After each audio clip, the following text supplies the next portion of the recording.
माननीय महोदय, मैं कहना चाहूंगा कि 2047 में विकसित भारत बाद में बना लीजिएगा, पहले एपीजे अब्दुल कलाम के सपनों का 2020 का भारत कहाँ गया उसको तो एक बार एनालिसिस कर लीजिए। और मैं मानता हूं कि उसके एनालिसिस के पश्चात जो आपके पास जो रिजल्ट आएगा, जो परिणाम आएगा, वो 2047 के विकसित भारत की परिकल्पना को पूर्ण करने में कहीं ना कहीं बेहतर साबित होगा।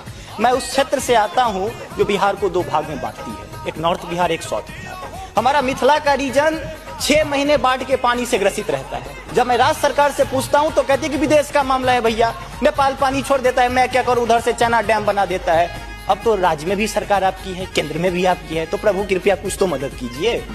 दूसरी बात, कोसी का संसद में कह दिया गया कि ड्रेस कोड ये होना चाहिए। अरे मैं बाढ़ के उस इलाके से आता हूं जहां आधा धोती पहन के संसद तक आना पड़ता है, न सड़क है न कुछ है, तो कैसे आऊंगा। उसी क्षेत्र का एक नंगा बच्चा हमसे कहता है कि साहब मैं बाढ़ से ग्रसित हूं, और दक्षिण बिहार का एक बच्चा कहता है कि मैं सुखाड़ से ग्रसित हूं, मेरे पास पीने के लिए पानी नहीं है। बीच वाला एरिया कहता है मैं नरसंहार से परेशान हूं। तो बिहार की एक परिभाषा बनती है कि उत्तर में बाढ़ है, दक्षिण में सुखाड़ है, बाकी जो बचा नरसंहार है, यही बिहार है। अब मैं कहां जाऊं।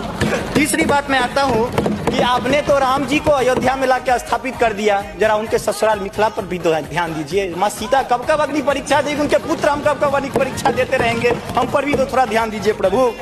बाढ़ का पानी जब हमारे बिहार से निकलता है तो लगे लगे बंगाल चला जाता है, और जो भी हमारे पास रोजी रोटी रहती है खत्म हो जाती है। तो मेरी पत्नी भी कहती है कि लागल लागल सजन धक्का सलम कलकत्ता चल, अब कितना आगे चल। आगे आते हैं, और पर्यटन की पर्याप्त संभावना है। एक बार आप कृपा करके देखिए, पर्यटन मंत्री बैठे हुए हैं, अब ताजमहल मुमताज महल की याद में बना, आपने उसको 7वां अजूबा में शामिल कर दिया। अरे हमारे यहाँ गया में दशरथ माँ जी छेनी लेके पूरा पहाड़ तोड़ दिए, इससे बड़ी और क्या बात हो सकती है। उसको पर्यटन के लिए रखिए।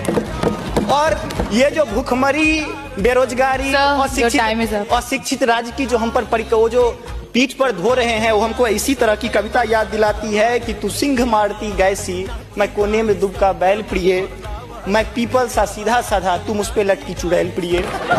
तो ये अशिक्षा, बेरोजगारी हम पर चुड़ैल की तरह लटकी है। तो there is politics behind every politics.